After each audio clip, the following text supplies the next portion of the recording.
E aí pessoal, tudo bom? No ficheiro de hoje nós vamos deixar por um momento os assuntos históricos para abordar um tema da atualidade, que tem sido objeto de muita controvérsia dentro da direita. É a CPI da Lava Toga. Ao contrário do quadro Análises Renais, com nosso querido e polêmico coordenador Renan Santos, não iremos focar em dar uma opinião direta sobre, mas de realmente informar com detalhes sobre o estado dessa CPI. Entendam esse ficheiro como um resumão do conteúdo sobre a CPI. Se vocês têm alguma dúvida a respeito dela, tentaremos nos antecipar e explicar aquilo que estiver menos claro com o máximo de provas e evidências possível. Daremos mais atenção aos aspectos políticos da questão, deixando os jurídicos em segundo plano, beleza? Vamos lá. 1. O começo. A ideia de uma CPI que envolva o judiciário não é exatamente nova. Antes da vitória nas eleições de Jair Bolsonaro, a ideia dessa CPI já circulava dentro da sociedade civil. Grupos como o Antagonista, que tem uma relação de apoio consistente à Lava Jato, já insistiam na necessidade dessa CPI. Pelo menos desde fevereiro de 2018, Cláudio Dantas e outros jornalistas já mencionavam a Lava Toga, dizendo em notícia do Antagonista o seguinte: a CPI da Lava Toga vem aí. E de fato ela veio. Ao longo desse tempo, um dos motes da campanha de Bolsonaro foi dar força plena à Operação Lava Jato, incluindo particularmente os seus desdobramentos em relação ao STF e ao judiciário em geral. Não é difícil provar, vejamos. A. Os seus adversários atacaram Bolsonaro pela reação dele com a Lava Jato. Reinaldo Azevedo, por exemplo, é um crítico contumaz do que ele entende como inconstitucionalidades da Lava Jato. Ele escreveu em junho de 2018 que Bolsonaro era o candidato da Lava Jato, significando que o Ministério Público e os procuradores da operação claramente viam em Bolsonaro um aliado sólido, enxergando nele um meio de destruir o sistema, apesar de não compartilharem da mesma cosmovisão. O PT tinha uma visão semelhante. Em carta escrita para seus apoiadores, Lula observa que Moro, já cotado para futuro ministro de Bolsonaro, iria atropelar a justiça na função ministerial e é ironizado por Bolsonaro por conta disso. B. Os seus apoiadores faziam a mesma ligação. Vejamos o que disse o ministro das Relações Exteriores em um artigo para New Criterion. Ernesto Araújo estabelecia não 2, mas 3 fatores para a quebra do sistema: o próprio Bolsonaro, Olavo de Carvalho e a Lava Jato. No que se refere mais especificamente à Lava Toga, o cenário originário não era muito distante desse. A militância bolsonarista e diversos formadores de opinião estiveram também a seu favor. Isso se prova a partir de algumas evidências. A. Manifestações a favor da Lava Toga e do impeachment de ministros do STF foram realizadas, por exemplo, em 7 de abril, há 5 meses atrás. Nesse vídeo, os gritos dos manifestantes são claramente favoráveis à CPI, sem que se veja nenhuma divisão do público. Diversos sites de notícias dos mais variados espectros políticos noticiaram as manifestações como sendo de apoio pela Lava Jato e pela Lava Toga. E o presidente compartilhou um vídeo de um militante gritando em apoio à CPI da Lava Toga, conforme noticiado pela Gazeta. Lava Toga! Brasil acima de tudo! Portanto, o cenário concreto, provado por essas e muitas outras notícias, é que houve diversas manifestações governistas e nelas estava a pauta da CPI da Lava Toga. Formadores de opinião e políticos da ala bolsonarista foram a essas manifestações. E o próprio presidente da República compartilhou um vídeo com um militante gritando a favor da CPI da Lava Toga. A conclusão é que ela detinha amplo apoio do bolsonarismo. Contudo, hoje não é bem assim. Mas o que mudou? 2. A mudança. Como dissemos, assistimos hoje a uma mudança fundamental no que tange a posição de alguns formadores de opinião bolsonaristas e do próprio governo no tocante à CPI da Lava Toga e aos mecanismos de execução da Lava Jato, como se pode concluir de alguns fatos que explicaremos. A mudança, porém, não foi abrupta. As sementes de uma guinada de posição já estava sendo lançada faz tempo. Vamos ver quando que isso começou. No início de dezembro de 2018, diversas notícias sobre o relatório do COAF envolvendo movimentações financeiras irregulares do assessor de Flávio Bolsonaro aparecem na mídia. Observa-se, contudo, que o assessor de Flávio, Fabrício Queiroz, não era o único a ser exposto nesse relatório. O relatório, muito abrangente, apontava irregularidades de cerca de 75 assessores das mais diversas legendas: PT, PSOL, PDT, MDB, Avante, PRB, PSDB, PHS, Solidariedade, DEM, PSB, boa parte das legendas da política.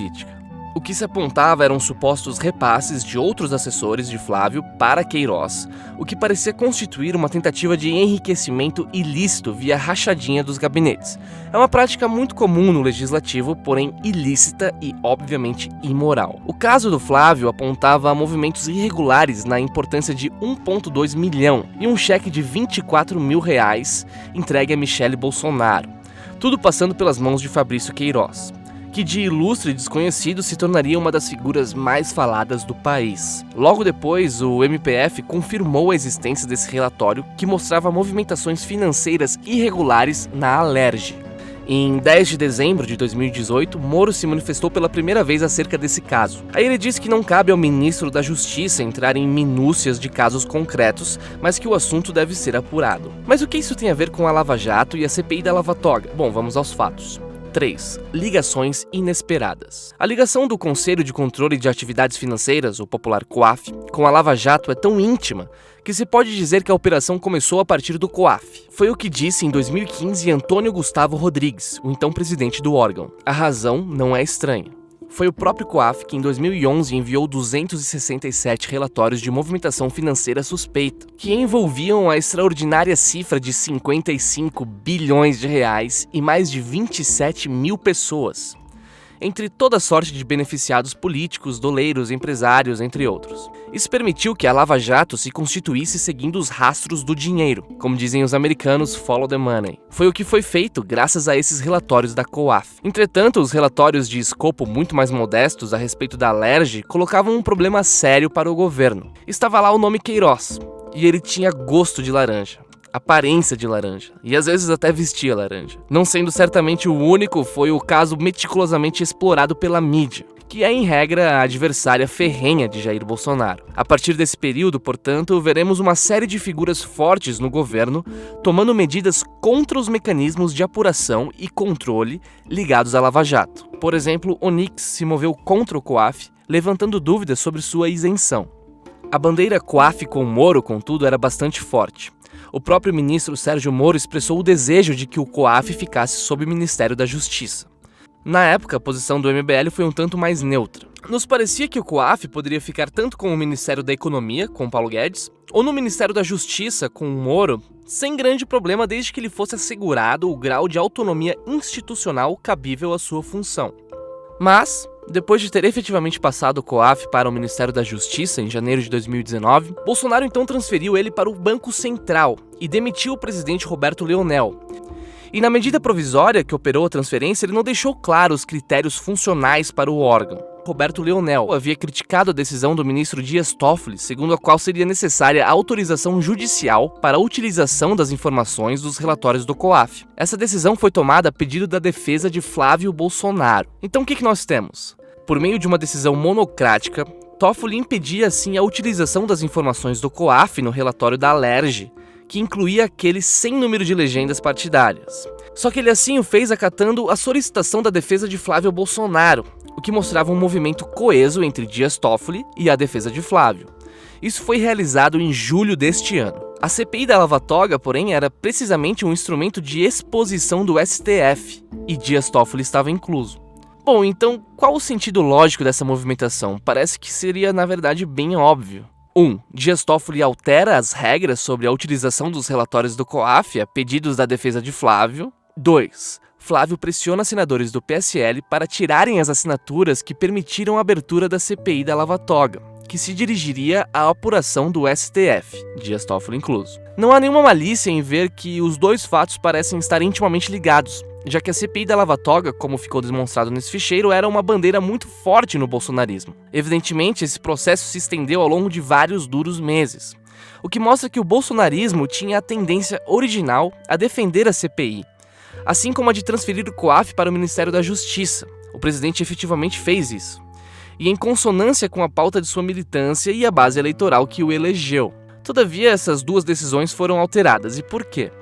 Ora, Flávio e outros nomes do PSL foram intervindo ao longo do processo, na medida em que costurava alguma espécie de acordo entre Toffoli e a defesa de Flávio Bolsonaro. A presente crise chegou ao ponto de rachar a bancada do PSL com muitas acusações. A senadora juíza Selma declarou recentemente que Flávio ligou para ela e gritou com ela para que ela não assinasse a abertura da CPI. Alguns senadores do PSL querem a CPI da Lava Toga e outros a rechaçam, a começar pelo próprio Flávio, de certo um dos mais influentes. Tentamos ser estritamente objetivos nessa avaliação do caso, mas a conclusão de um acordo entre STF, defesa do Flávio e o próprio presidente Bolsonaro parece se desenhar pela própria força dos fatos. É isso aí, pessoal, espero que vocês tenham gostado desse ficheiro. Se vocês têm outros comentários, por favor, deixem aí as suas opiniões e também deixem temas para os próximos ficheiros. Deixe seu like, compartilhe esse vídeo e até o próximo ficheiro. Falou, um abraço.